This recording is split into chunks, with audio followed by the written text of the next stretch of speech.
నేను శాంతి కుమారి, కొమరం భీం జిల్లా టీఎస్యూటీఎఫ్ అధ్యక్షురాలు. పీపుల్స్ ప్రోగ్రెసివ్ ట్రస్ట్ హైదరాబాద్లోని సంస్థ పేద విద్యార్థులకు ఉచిత నాణ్యమైన విద్యను మరియు అనుభవజ్ఞులైన ఉపాధ్యాయులతో విద్యను అందించడమే కాకుండా ఉచిత భోజన సౌకర్యంతో నిర్వహించడం అనేది జరుగుతూ ఉంది. ఇది ఒక ఉన్నత ఆశయంతో, ఒక సామాజిక దృక్పథంతో పేద విద్యార్థులకు విద్యను అందించాలనే ఆశయంతో ముందుకు వెళ్తున్న తరుణంలో 33 జిల్లాలలో కూడా ఏప్రిల్ 24వ తేదీన పరీక్ష వీరికి సంబంధించిన టాలెంట్ టెస్ట్ 5, 6, 7 తరగతులకు సంబంధించిన టాలెంట్ టెస్ట్ నిర్వహించడం అనేది జరుగుతుంది. మరి కొమరం భీం జిల్లాలో ఆసిఫాబాద్ బాలుర పాఠశాలలో ఉదయం 9 గంటలకు టాలెంట్ టెస్ట్ నిర్వహించడం జరుగుతుంది. దీనికి సంబంధించి ఆన్లైన్లో అప్లై చేసుకోవాల్సి ఉంటుంది. మరి ఇందులో తెలుగు, గణితము మరియు పరిసరాల విజ్ఞానం, ఇంగ్లీష్కు సంబంధించిన 80 మార్కులు బిట్ క్వశ్చన్స్ లాగా ఇవ్వడం అనేది జరుగుతుంది.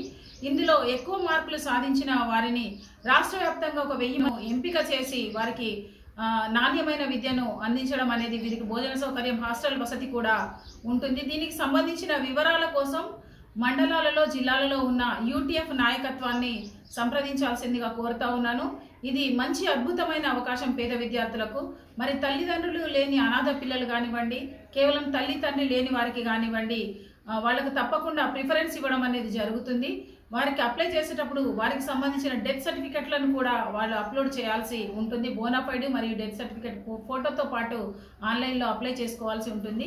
ఈ మంచి అవకాశాన్ని ప్రతి ఒక్కరు వినియోగించుకోవడమే కాకుండా మనమందరం కూడా ఖచ్చితంగా ఇది పేద విద్యార్థుల వరకు చేరే విధంగా మనమందరం కృషి చేయాలని చెప్పేసి జిల్లా మండల నాయకత్వాలనే కాకుండా వివిధ ప్రభుత్వ ఉపాధ్యాయులను కూడా మీ ద్వారా కోరుతా ఉన్నాము. Thank you.